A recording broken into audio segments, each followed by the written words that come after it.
दिया है, बेचा है, या बहुत जगह में इलीगली ऑक्यूपाइड है। लेकिन बहुत जगह में ऐसा है कि किसी को 2 घंटा ज़मीन दिया है, वो 5 घंटे में बैठा है। तो हमने क्या बोला है कि आप 2 घंटे में बैठे वो ठीक है, लेकिन अलग से आप 3 घंटा में बैठे हैं तो उसको विकेट कीजिए। ये मेरा पर्सनल मामला है। आप लोग का घर में अगर मैं कल आकर बैठ जाऊं और आप नोटिस मुझे देंगे तो इसको आप पॉलिटिसाइज क्यों करते हैं? पॉलिटिक्स की बात पॉलिटिसाइज नहीं हुआ है। जो मेरे खिलाफ जो रिपोर्ट दिया दिल्ली में, बोला कि महाराजा कॉम्युनल कर रहे हैं। नोटिस में ट्राइबल फैमिलीज भी हैं, मणिपुरी फैमिलीज भी हैं, बंगालीज भी हैं। लेकिन मेरा ये पॉइंट है कि मेरे पिताजी ने 3 घंटा भेज दिया और 3 घंटा को छोड़ के 5 घंटे में रह रहा है, तो वो 2 घंटा आप खाली कीजिए या फिर उसका जुर्माना दीजिए बस। तो ये मेरा लीगल हक होता है। बोलता है कि रक्त तो देवो जागा देवो ना, हमारा आप एकड़ जमीन ले जा रहे हैं, मुझे तो कुछ मिलना चाहिए।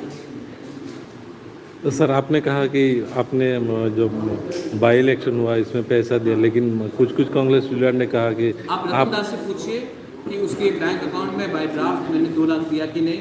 आप पीयूष विश्वास से पूछिए कि मैंने उनके अकाउंट में 3 लाख दिया कि मेरा नहीं। सवाल ये नहीं, बहुत सारे कांग्रेस लीडर ने अभी आरोप लगा रहा है कि आप ठीक ठाक काम नहीं किया इसलिए उनके लोग का 3rd पोजीशन में आया, नहीं तो और भी अच्छा। मैं तो इलेक्शन का फेस नहीं था ना, मैं तो 30% ग्रुप से हूँ, 70% से तो वो लोग हैं। ये पूरे इलेक्शन तो उन्हीं के नेतृत्व में लड़ा गया। मैं तो I am a liability to the Congress party. ये इलेक्शन वो लड़े, मेरे खिलाफ तो ये था ना। और जब मेरे खिलाफ प्रेस कॉन्फ्रेंस हुआ उस दिन, तो हमारे बड़े लीडर ने तो कहा ना कि हम जीत रहे हैं बदरघाट इलेक्शन। मैंने तो नहीं बोला, वो बोल रहे थे ना कि हम लोग जीत रहे हैं।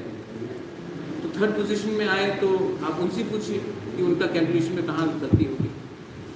कुछ पेपर में आया कि आप कुछ दिन पहले जाके राहुल गांधी से मिल के आए, तो कुछ। मैं प्रियंका से मिला हूँ, राहुल गांधी इंडिया में नहीं, और गांधी से मुझे मिलने के लिए कोई पॉलिटिकल पोस्ट का दरकार नहीं है। I am very fond of them on a personal level and personal relationships continue. इसके लिए मैंने पार्टी छोड़ा, लेकिन आज तक मैंने गांधी परिवार के खिलाफ एक शब्द नहीं। Thank you sir. तर्पण में मेरे पिताजी का तर्पण है ना, ठीक है। रिलैक्स नो, हम रिलैक्स लग रहा है कि नहीं? हाँ, I am not looking relax.